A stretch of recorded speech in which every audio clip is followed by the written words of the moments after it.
Thank you so much. Well, welcome everybody. I am so excited to welcome you here to our Pitch Plan Prosper Communication and Entrepreneurship in Events webinar. My name is Crystal, and I'm the program director for the Meeting and Event Planning Certificate here at UNC Charlotte School of Professional Studies. If you joined our webinars before, welcome back. I probably look familiar. I actually see some alums from our program who have joined the webinar. So special welcome back for you too. But I'll be our host for today's event. And before we get started, I do want to briefly provide a visual description of myself for anyone who may benefit from that information. So I'm a white woman in my 30s. I won't say how high in my 30s I am, but I have blonde hair, I'm wearing glasses, and have a white blouse on. And I'm sitting in front of a virtual background that features our meeting and event planning webinar series logo. So just like all of our classes, this webinar is designed to be accessible and as inclusive as possible. So we have enabled a few features and supports that are available to you joining us today. So live caption is enabled and can be turned on at the bottom of your screen in the Zoom. A full transcript and any materials can be provided in an accessible format upon request. And if you experience any technical difficulties or need assistance at any point, please alert us in the chat. We are happy to help. And today's session is a conversation-based webinar. We don't have any slides besides this one we have on the screen now, but we will be spending most of our time in discussion with our great panelists. And for those joining live, we do have Q&A. The last session, I think, went really well, having an interactive Q&A where we ask the questions to the panelists as they come in. So please feel free to ask your questions at any point. We will answer many of them live. And you can do that through either the Zoom webinar chat feature or our Zoom Q&A box as well. So again, I am thrilled to close out our webinar series with this topic, Pitch Plan Prosper, which really is all about understanding yourself as a professional, communicating your value, and building foundations for a sustainable and intentional event planning business. As program director myself, I've learned from a lot of students over the years and alums over the years, this is something that they're especially interested in. So I'm excited to have both Carla and Heidi here to talk about that. And with that, I would love to introduce our speakers for today. So Carla Eustache is the owner of Style Perfect Events, and she teaches our Foundations of Event Planning Entrepreneurship class. Carla guides new and emerging planners in defining their mission, vision, brand, identity, and ideal client, which are core elements of a strong and intentional business. And Heidi Hansen is a corporate trainer, facilitator, and owner of Heidi Hansen Associates. And she teaches our communications and sales strategies for event professionals class. So Heidi specializes in helping professionals understand themselves through the DISC assessment, strengthening their communication skills, and communicating value, somebody's value with clarity and confidence. So Carla and Heidi, thank you both so much for being here. So excited to chat, and let's dive right in. What do you say? Thank you Sounds for having good. us. All right. So Carla, I'm going to start off with you. Your course starts with defining mission, vision, and brand identity, not just building a business plan. So why is this level of self-discovery the foundation for a successful event business? All right, thank you, Crystal. So, as we know, a business plan is tactical and definitely needed, but mission and vision are directional. So, they anchor every decision. We know most businesses don't last past 5 years, and too many businesses stall because they skip that inner work. But getting clear on your purpose and long-term goals first, you'll make smarter decisions about what path to explore next.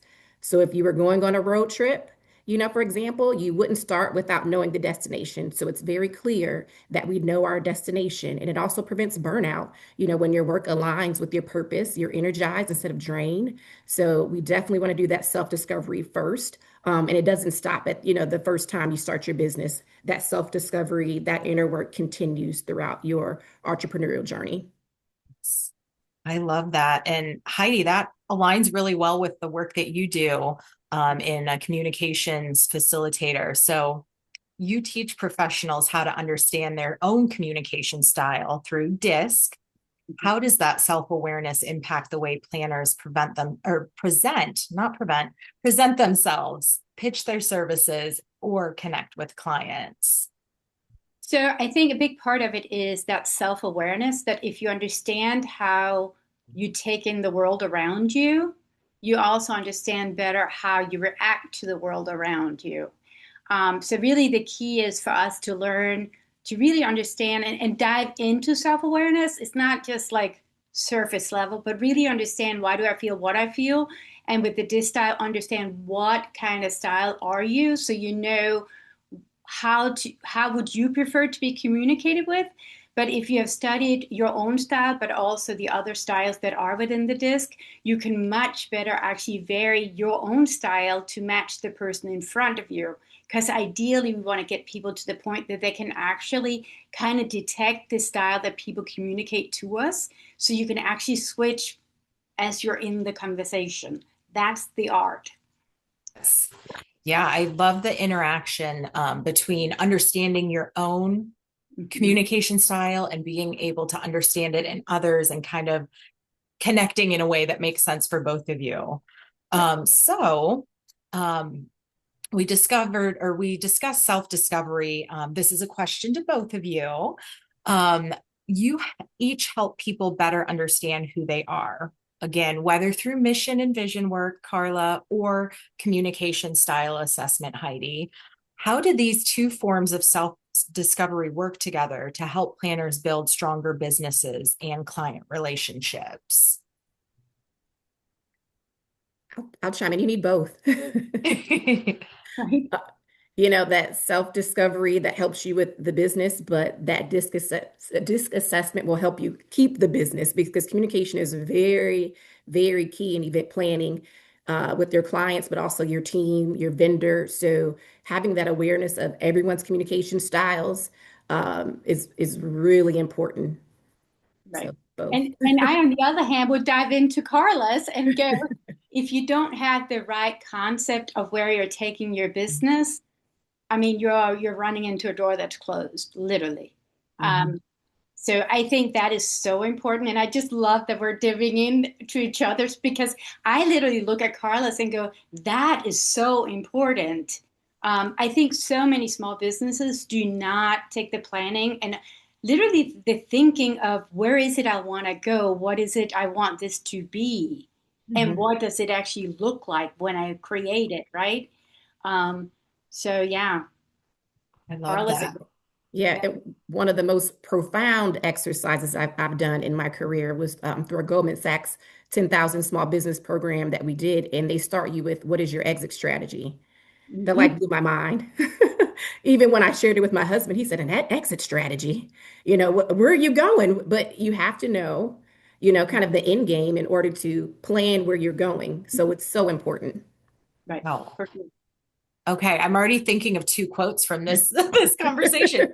Know your exit strategy. And Heidi, you said what is it? You don't want to walk through a door that's Mhm. closed. Is that what you said? I Yep. love that. Oh my goodness. Yeah, you've got to see the future, plan ahead. And honestly, that's what vision is just kind of defining or actualizing exactly what you want at the end of the day. So Carla, with that in mind, um, one of the biggest challenges for new planners is identifying their ideal client. What are some practical ways they can explore who they want to serve without feeling like they're limiting themselves? Well, I'm going to plug the course first. You should definitely take the meeting and event planning certificate course because you'll definitely learn about all the different styles of event planning, which is so important. You'll run into folks where they only think the only type of event planning is wedding planning or party planning, but you'll see in this course, I mean, it runs the gamut. We do a lot of things, including weddings and parties, but our industry is very vast, very big. So first I would kind of figure out like lifestyle fit matters. So if you're considering being a wedding planner, thinking about, do you need your weekends? It's very heavy on weekends. So I started my business as a wedding planner and we've evolved into more corporate events, but there are a lot of holidays and weddings and birthday parties that I miss because I mean, couples, they're planning a year in advance and your friends and family may not know, that they're going to have a birthday or they may get engaged right after you've booked a client. So definitely thinking about lifestyle fit, that helps. I say definitely try different things, intern. There are trade shows, there are corporate meetings, there are community events, there are brand activations, there are things that are more based in marketing, conferences. So I say try a little bit, shadow, see what you like, see what you don't like, and also kind of really do that lifestyle fit and just figure out what works for you. Trial and error. I love it. Similar vein, Heidi, when it comes to communicating with different client types, once planners have clarity on who they want to serve, how can they adjust their communication style to connect with different types of clients or stakeholders? Right. So I definitely think that preparation is a big part of it. As soon as, and I may be jumping the gun here, but say that you have an appointment to meet with a person. So you've done the hard work of getting the appointment. You're going to get in front of this person. You actually want to research this person. You need to find out as much about them as possible, about them, but then also find out much about what are they already thinking. To Carla's point, what kind of event is it? Is it something you have done before? If it's not, do even more research because I also think it's really important to know, is this really where you want to go, right? But when it comes to the communication piece of it, say that we do want to go there and we do want to go meet with this potential client, is research their website, find out about the person, the LinkedIn, whatever you can to get to know more about them. A lot of times we can actually kind of detect of how people communicate. Think about, have you had conversations by phone? Do they seem very short and straight to the point? If they do, that's how you need to communicate with them. So you can kind of think to yourself, okay, if this person was very short and straight to the point, I need to be able to give facts and not long storytelling. On the other hand, if I'm getting a long story about how exciting they are about this event and what are their dreams and what are their hopes, and I mean, they just let it all out there. And it was a long conversation where they did a lot of talking, then they definitely want a storyline of how you can help them make this the greatest thing ever. So you can pre-plan before you ever actually go to meet with that person, which is so important. I was just thinking the same thing myself, and Carla's been teaching with us for many years. I've sat in on a lot of her different classes, and it makes me think of like a client intake form or gathering as much information as you can from a prospective or potential client on the front end. Make Mhm. sure your form includes all the relevant details that you might need as a planner. Carla, any kind of additional items you'd add there? Well, I mean, I'll say there's two trains of thoughts on that client intake form because you have that initial kind of form where they're, event date, et cetera, before they're even your client. So you may not gather all those details because you want to have the least barrier of entry. Heidi talked about, are they short to the point? Do they get to your form and they're already exhausted from the 20 questions you've asked them? So that client intake, like I would reserve it till, when they're talking to you, Right. not that first kind of like lead list. But yeah, I mean, it's really important. Our business is heavily based on strategy. So we ask a lot of questions. And I do share that with the class in terms of asking those questions, understanding your client. I'll say the beauty of this business is we get to work with a lot of different industries. So we get to learn a lot about a lot of different things, the foundations of the event, are the same, but your client's business may be different. So it's definitely, Heidi, spoke on research, so important, and just pulling those things out of your client. So communication, yeah, really important. Asking questions. You can never Right. ask enough questions, and even on the logistics side as well when you're working with your vendors. So, yeah. Thank you for chiming in. I appreciate that, Carla. And this is going to be a shift a little bit in our questions, but it's for both of you. Both of you run your own businesses. So, looking back, what's one thing you wish you knew when you were starting out? And how has that shaped the way you approach your work today? I'd like to start with that one. Go for it, Heidi. I wish I had taken a Carla class, literally, because I had the energy. I knew where I wanted to go, but I did not have a specific plan. And I actually started my business doing one thing, did not enjoy it at all, and kind of got stuck. Thank God I had a mentor, and he finally asked me, he goes, "So, Heidi, I'm here." We had a meeting literally, and he goes, "I am hearing a lot about all this stuff. How is the business?" And I literally was like, "I'm hating what I do." And part of it was it just was not planned well. And had I planned well, I probably would have known then not to have gone that route. And the gentleman asked me, "Well, what are people asking you for? Because I know you get in front of people." And I go, "Oh, they want me to coach, they want me to do training and development." And he goes, "There's your ticket." I literally went home and I never looked back. But I do think that the best thing one can do is truly get those pieces, even though some of us, Carla, will kind of go, "Oh, all that planning, let's just do." If you're a doer, it can be so hard to do that piece. And other people, they will literally plan way too much when they really just need to get going, right? So there's fine lines with both sides of it. But from my personal standpoint, I really wish I'd had the opportunity of a class that goes, "Okay, at least do this so you know you're on the right path." So, mhm. Well, I'll say you don't know what you don't know.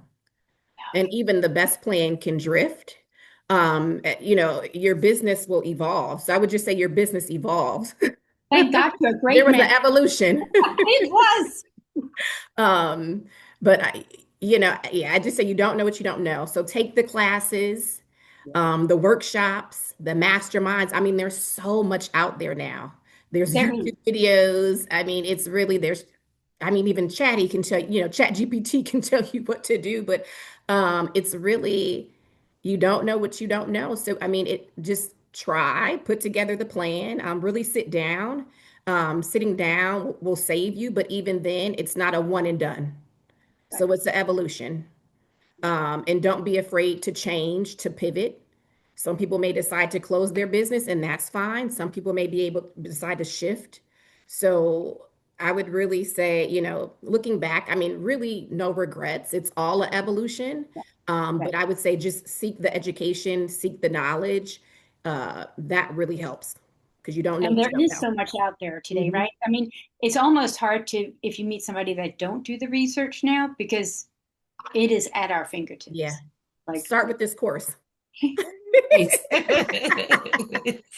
Uh, well, I appreciate you both. And I know you're both very successful in your own businesses, and it kind of worked out really nicely in terms of scheduling that you both came together on this final webinar session as business owners. So I do kind of want to dive in a little deeper, and this is kind of like a curveball question. I just thought of it, but again, for both of you. So, entrepreneurship and client facing work can feel like a lot, especially for solo planners. So, what mindset shifts, habits, or routines have helped you stay grounded and avoid burnout? Processes. Okay. I think that's the biggest thing. There's so much technology out there that helps you automate. Hmm. So I'll list out a few things. There's Dubsado, there's Owl Planner for wedding planners. There's a lot of things that let you. So like we talked about, like those lead lists, those leads coming in, you can kind of automate your responses.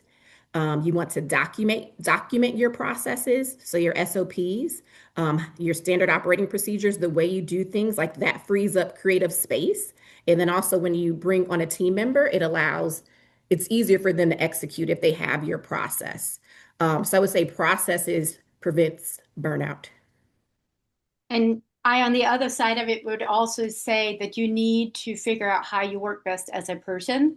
I think it's very important that you incorporate the things you enjoy in life and you become very consistent.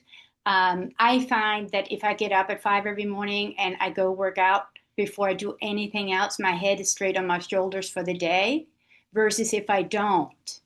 I think it's very important that is part of that self-awareness. Where in the curve of stress do you work well, right? And you need to be able to manage that stress, and what does that look like for you? And I think it's perfectly fine to realize that we're not all the same, but it is very important that you kind of go. I realize then when I do these 4 things for myself weekly, that then I'm on the top of my game and I can do everything else with the process and what I'm supposed to do in the business, right? I think a lot of times we tend to start running way thin and not taking care of ourselves, and you will pay for it. You got to take care of yourself. You got to make sure you get enough sleep. That's when your brain literally recovers. That is when it refreshes, and that's when we're able to think creatively. So that's a very important part. And it doesn't matter if you're in event planning or anything else. Your brain does not work well if it's exhausted. Yeah. Heidi said it. Mama Heidi said it. Better, especially I think this time of year with the holidays and everybody working, and you've got kids or families. There's just so much going on, and I think, yeah, self-care is important. Because our industry is almost like 24/7. So setting those boundaries in terms of hospitality. So like Heidi said, uh, uh, the expectation of you is great, but if you set those boundaries and you communicate, then you'll be able to have that healthy balance. As long as you share with your clients, your vendors. I know for me, I have 2 cell phones. I have a work phone and my personal phone. After hours, you cannot reach me. Right, right, Just and when you set those boundaries, folks will they'll follow suit. right. Yes.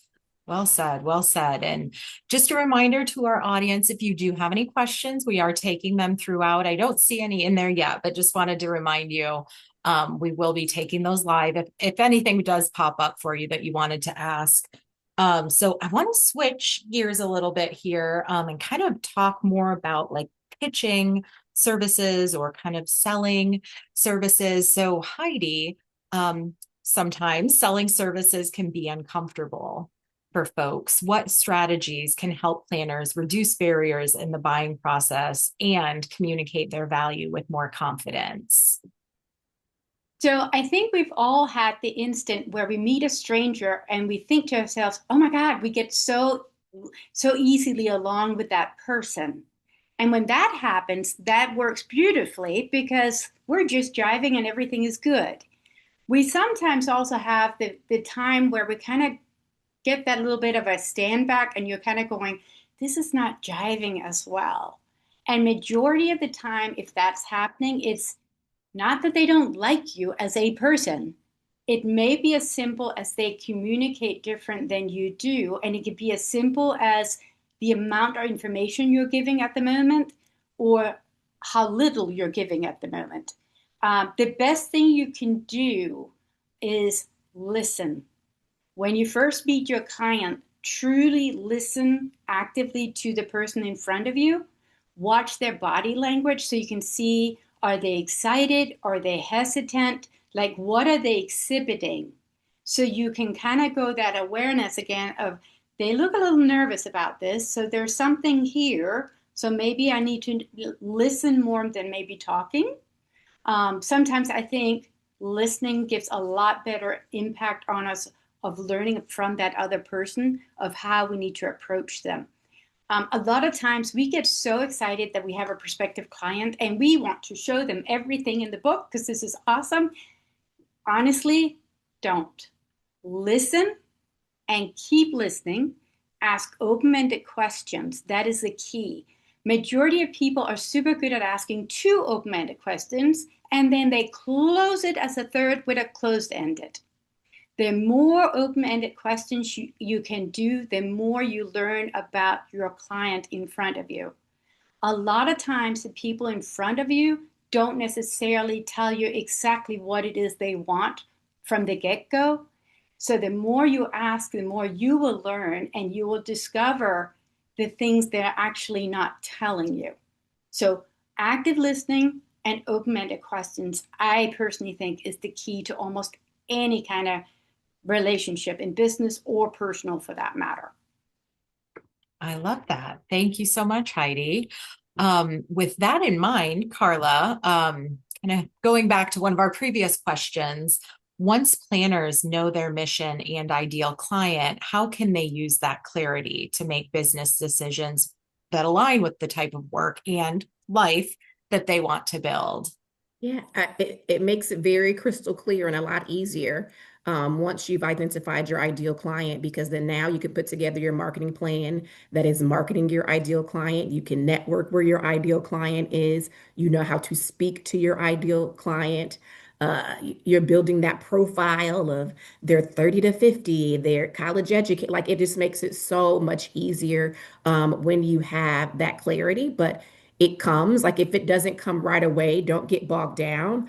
I definitely feel like in that exploration phase of your business, you're still trying to figure it out. So don't worry if you don't have it right then and there. And even then, it may change. But once you have that solidified, just green, you go.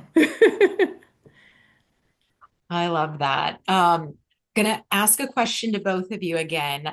As business owners, how do you decide which opportunities pursue and which ones to decline? And how does that decision-making process look different now compared to when you first started?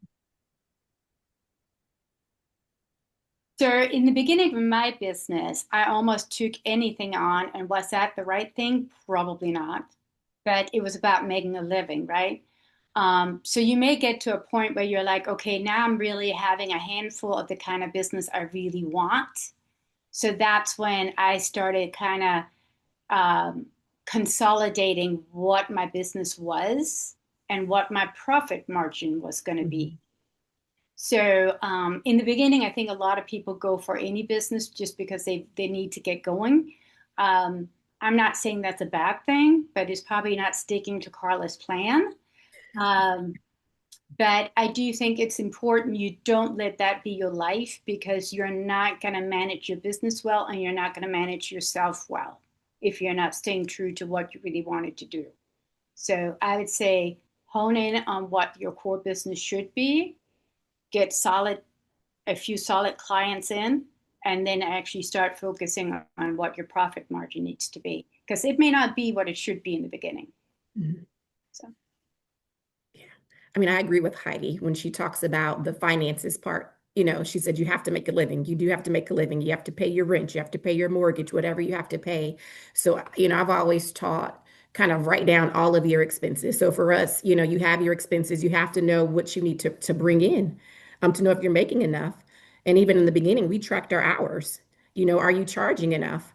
And as an event planner, I mean, clients will just really zap a lot of your time. So tracking those hours and making sure you're charging accordingly. So, I mean, we even do that every year, going back and looking, where are we spending the most time? So that way you can adjust. I think it's fine in the beginning, if you're taking, anything, but you also need to track, okay, I charged them $500 for this. How many hours? Okay, great. I made pennies. Okay, the next time I'm going to charge 750, so I think just making sure you're kind of like documenting things and just tracking your time. I know it's not glamorous, but it's just something. If you're running a business, these are just the things that you have to do. yeah, Yes, well said. I think it goes back to what you said, Carla. You don't know what you don't know. You've got Mhm. to kind of experiment a little, get some experience under your belt. But then once you have a clearer vision, once you know you're not getting paid enough, once you realize those things, then you'll do different. So I love that. Thank you both. See, Um, now everyone knows that's on this webinar because Heidi and I told you. that's exactly it. Yes. Giving all our secrets away. No. No, I think it's something that even myself in my career, you learn the hard way a lot of times. And when you learn the hard way, you want to share that information with others so they don't have to learn the hard way. They can learn from your mistakes. Or learning experiences, I guess I should say, not mistakes. But that's So the point too, is to learn from it, right? Then go, what yes, could I have done better so we don't go do it again. Yeah. And we're yes, and still learning, and you're still like, you're never going to Always. stop learning, and We should. yeah, things change, industries change, technology very true. changes.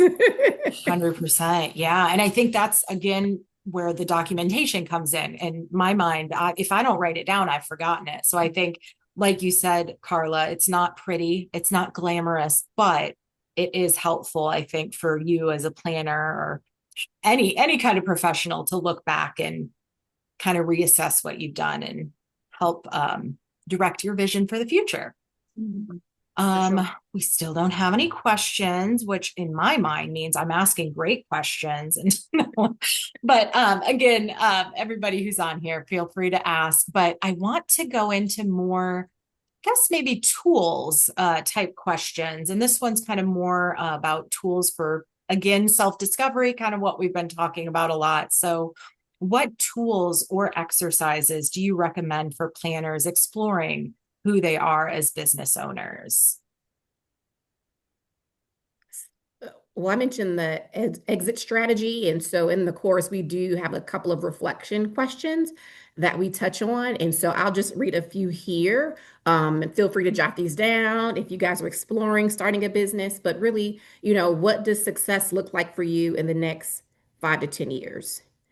What financial goals or milestones do you want your business to reach before you exit, or you may not exit? Your exit plan may be to, I am going to die with this business.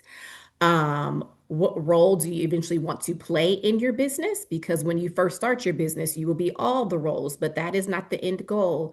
The end goal is not to play all the roles. You need to definitely have a team if you're going to scale and grow your business.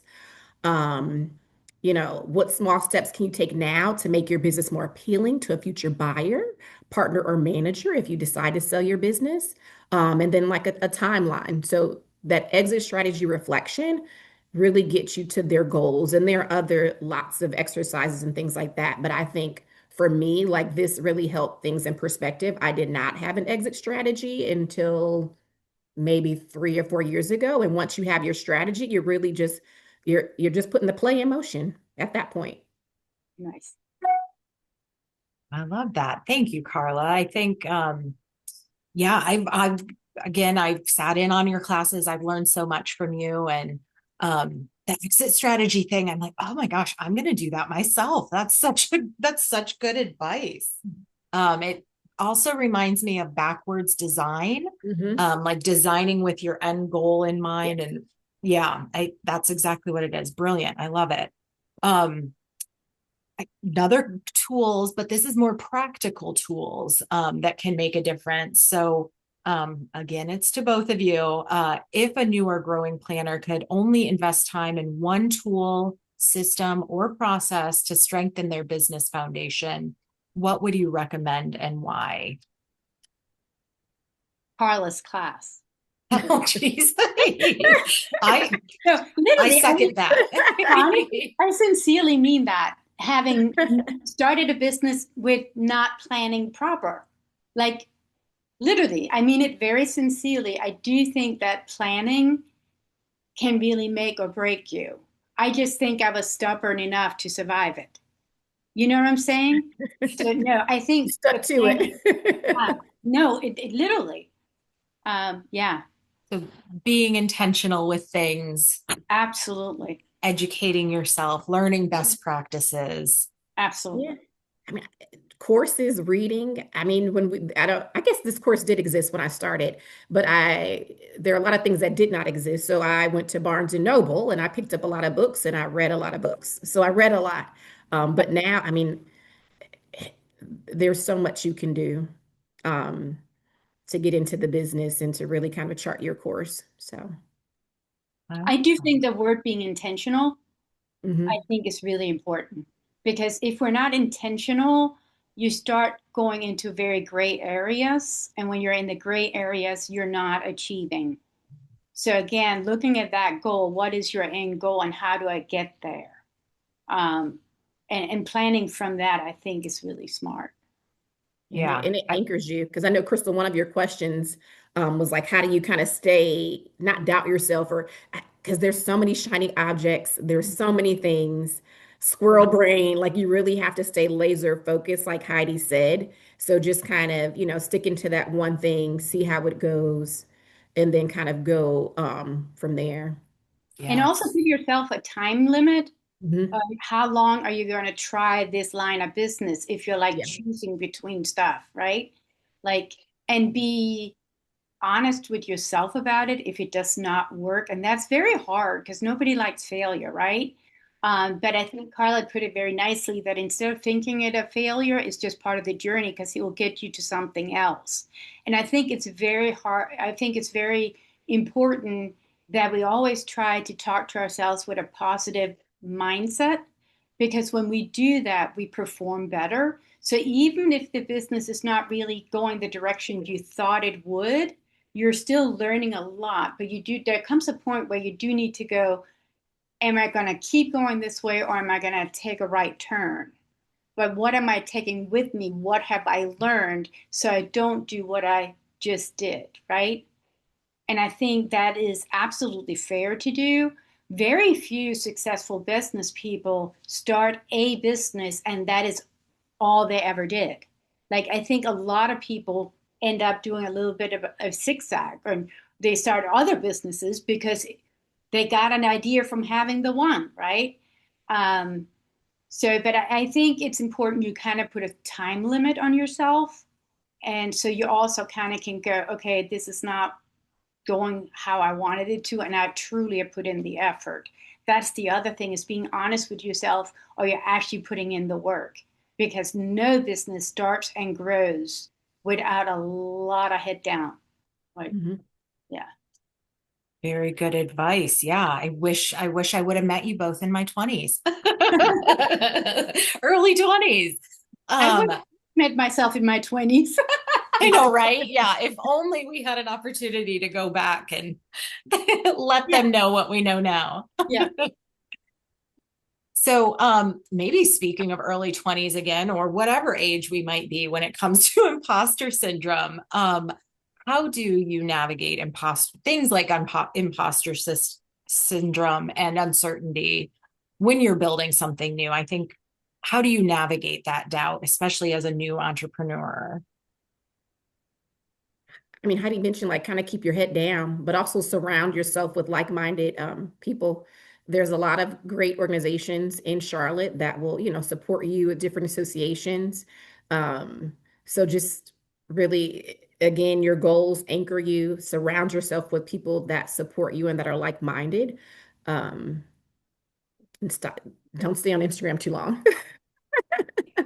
Log out of I, social media. Yeah, Give yourself a time limit. yeah. I would also say get a mentor. Mm, That's huge. it's good And they do advice. not need to be in your business.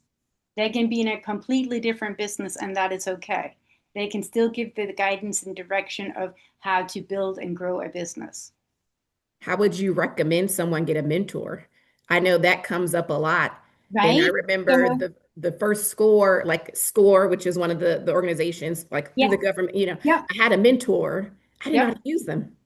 It was like, but I currently now have a SCORE mentor, 10 plus years in the business, but I now know how to utilize them. So how right. would you recommend you go about finding a mentor? So when I first opened my business, I just moved back to Charlotte. So I really did not have a network. So the first thing I did was I need to get to know people. So I literally went to anywhere, and I'm not kidding you, from 10 to 15 events a week. Mhm. And I was out, I was giving my name and shaking hands. And I got to know a lot of people in Metro Charlotte in general. And through that, I met a CEO from a company that I just clicked with. Like I was like, oh my God, this guy knows how to do what I need to be doing. Like, Mind for Business was unreal. And I never really went to him, will you be my mentor? Mhm. But we literally started meeting up like for a cup of coffee every 8 weeks. And the conversation literally was, how's it going? What are you doing? What is hard? And then he finally go, I'm not hearing a lot about that business. What's happening? Right? So he really called me out. So it doesn't need to be an organized program. Those are awesome, and it's fantastic if you've been part of one where in your workplace. I would definitely take advantage of that because you can still learn from that as you may be opening your business on the side. Um, but it is more about finding somebody that you really look up to and that you appreciate how they go about business. Um, and ask them out for a cup of coffee because you're truly interested, but you also need to truly be interested. And when you do have that opportunity, know everything. Again, I'm big on that research piece. Know everything about that person and ask lots and open-ended questions. Like literally, it is perfectly fine that if all that happens the first time you come meet for coffee is that that other person talks. If that other person is the only one talking, you did your job because they're going to walk away going, oh my God, Heidi's really interesting. And they're going, I'm not interesting. I just let you talk. Like, I'm sorry, but that's how people work. Like, Yeah. but so lots of programs do mentoring, but if you're doing it like I did, I literally just found a person that I really admired how they built their business. I asked if they would mind meeting me for coffee. I researched them. I had solid questions to ask them about their business. And I was always grateful, even when the person said you're in the wrong business. Like, there is something to be learned, right? So, um, so sometimes you just gotta ask. Yeah.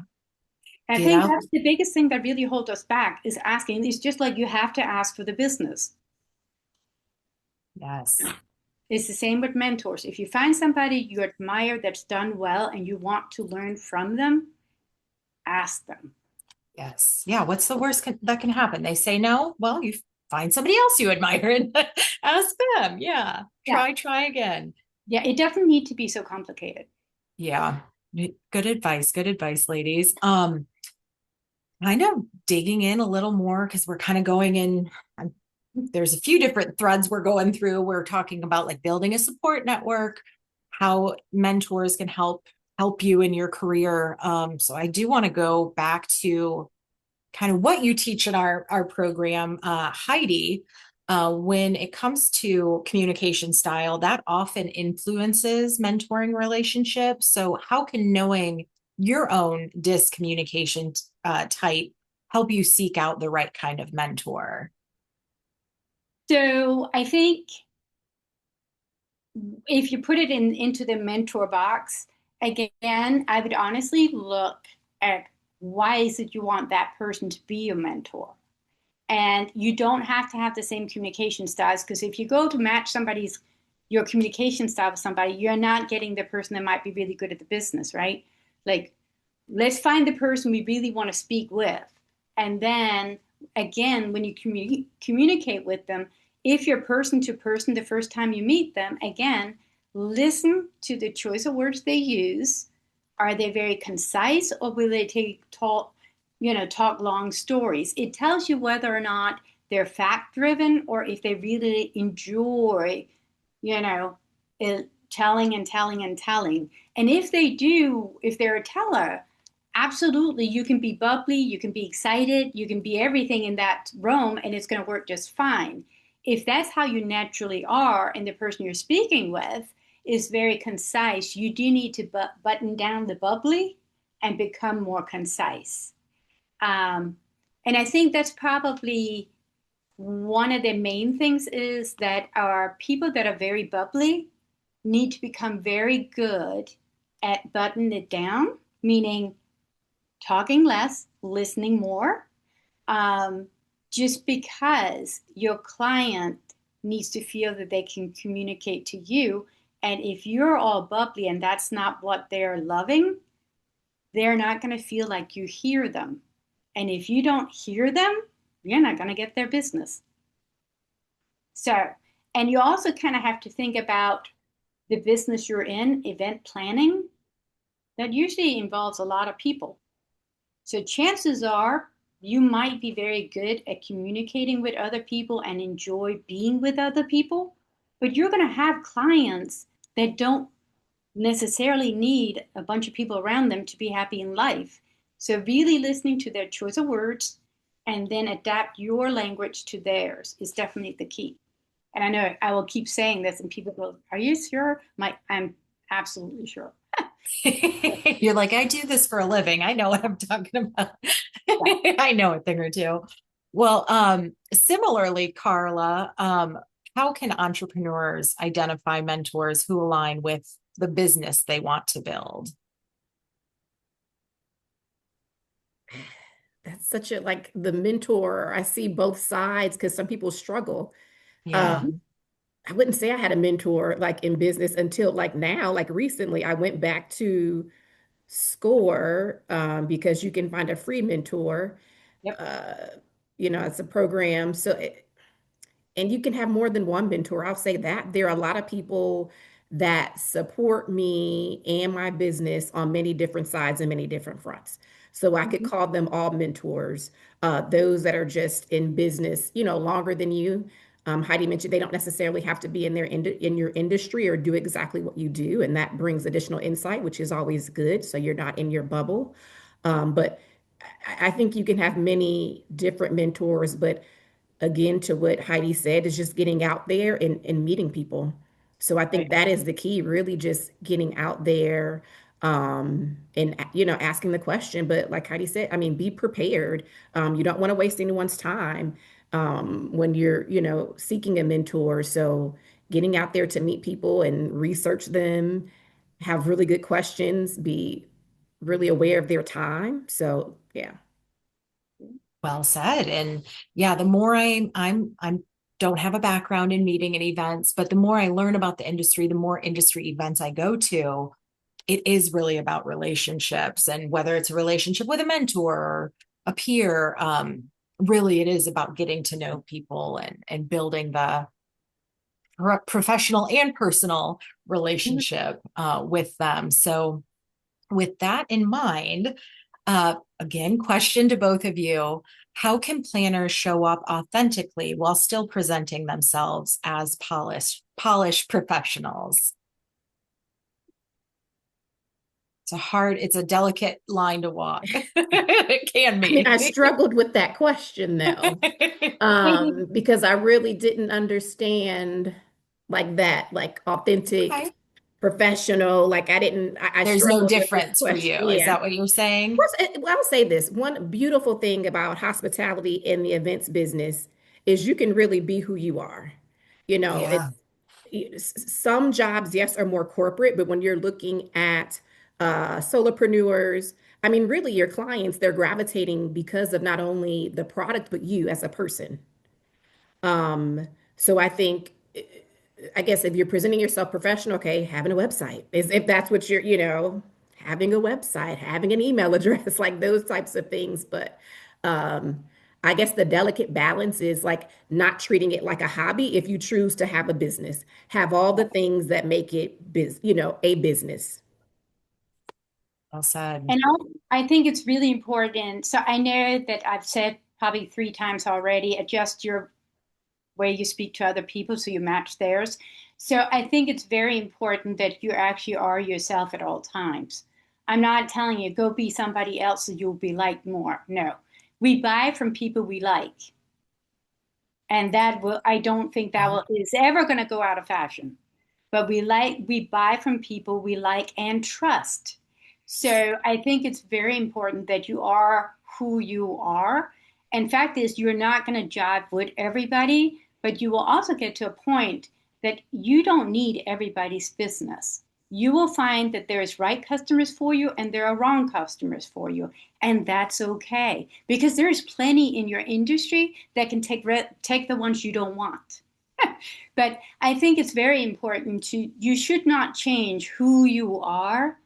Be who you are, but be good at communication. So you have concise communication. That is not changing who you are as a person or your values or your beliefs. So I think people very quickly figure out if you're faking it. And that would be my worst advice.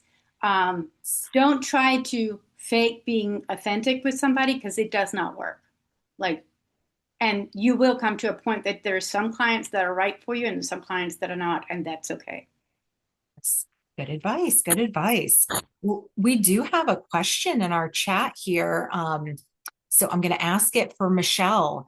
How would you advise that new planners without previous formal industry experience, but who have the core skills needed from other industries to get started, specifically when looking to pursue corporate and community events? I would say shadow. Get involved with the associations here in Charlotte. They're very, very helpful. You'll be able to lean on folks when you have questions. I know the planners that I surround myself around, we're always looking for additional help. So you'll get emails, whether it's volunteer or paid. Get out there and try it to see if you may have the skills, but do you really like it? Unless you try it. So really get out there and see. Folks are really friendly in this market, in this industry here in Charlotte. They're willing to support you. You just have to really put yourself out there. So definitely get involved with some of the associations. There's the International Live Events Association. There's NACE, which is a National Association of Catering Executives. There's MPI. So get out there, meet the folks that are doing the work. They would happily, you share your resume. I'm sure they would happily, happily have you support them and just see if you like it. And that really, it takes off from there because one opportunity will snowball to the next opportunity. Mhm. And shameless plug for our program, we do actually require students to complete at least 10 hours volunteering with an event planner or in some capacity to help out at an event to get that hands-on real world experience to see if they like it, and honestly to also build their network as well. And then coincidentally enough, kind of going back to the mentoring thing, if you don't want to do or can't do volunteer hours, we do have instead a LinkedIn assignment, and helps kind of build your professional presence on LinkedIn and then connect with somebody in the industry you admire and want to talk to and do an informational interview with them. So yeah, we have that as part of the program, but yeah, that would be good advice as well. And I actually, every year I'm invited to local industry association meetings. If I'm able to attend, I'll invite students. And even if I'm not able to attend, I'll invite students to join. So I think it's just really about getting involved, getting out there, getting to know people as well. So thank you for that question, Michelle. Ladies, we are getting close to the 2 o'clock hour. So I'm going to wrap up with a few final questions here. So in one sentence, what does it mean to prosper as an event professional or any kind of professional today? I think to prosper is very personal. What my definition of prosper will be different than Heidi. And so that's why you do that vision planning, that kind of mission alignment to figure out what that is for you. Because you could easily go online and see what you think it means for other people, but what does it really mean for you? So I think to prosper could mean a lot of different things.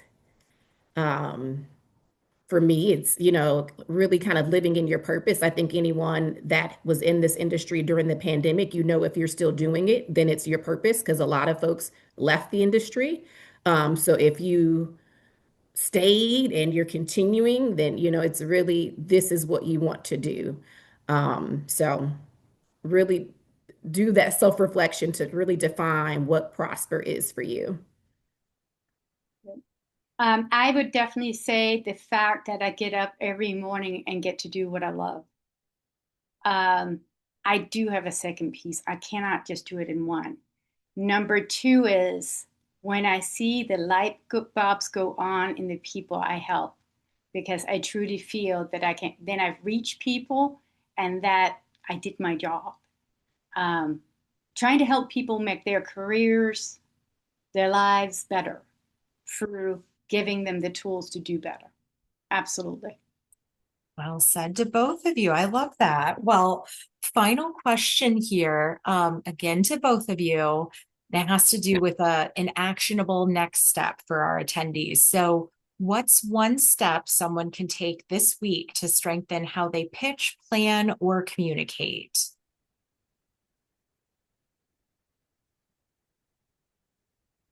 Notice their level of active listening they do, and then double it. Okay, I like that. Yeah, I do too. Next steps. I guess what really is I'll stay on the same trajectory in terms of planning. But where do you, I guess, as we head into 2026, like what really is your vision for yourself? And you can write it down in one word. It doesn't have to be long. You can focus on one thing in your life.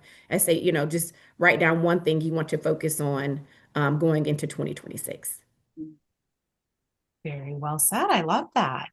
I think that wraps us up nicely here. I think we had a lot of questions and answers around self-discovery, self-exploration, communicating, understanding yourself, understanding others, how to make those connections, and kind of tying it all together nicely to